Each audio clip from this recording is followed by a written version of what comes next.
summer of 1921, Tulsa was the scene of one of the nation's worst race riots. For 12 hours, blacks and whites engaged in fierce house-to-house fighting. In the end, more than 1,000 were wounded and 36 killed. And 36 square blocks of the city's black community, then commonly referred to as Greenwood, were burned to the ground.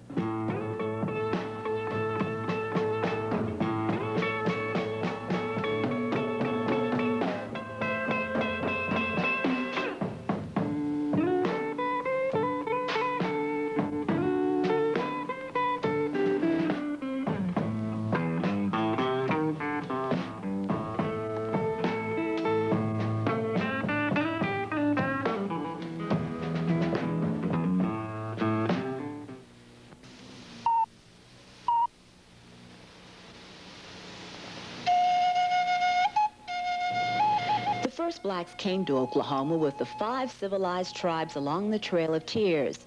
The Choctaws, Chickasaws, Cherokees, Creeks, and Seminoles had great plantations and slaves in the southeastern United States.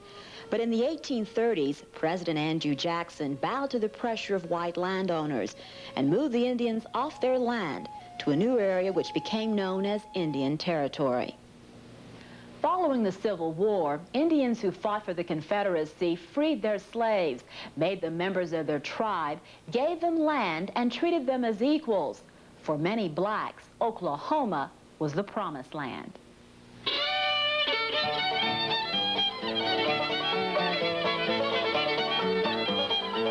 Blacks moved to Indian Territory from the surrounding southern states, and at one time there was even talk of making Oklahoma an all-black state. Clarence Fields and his family were among those early pilgrims to the Promised Land. In the Deep South, you don't get the best. It isn't for you. And I grew up there. I knew that. And now we came to Oklahoma for freedom. But in 1907, that all changed.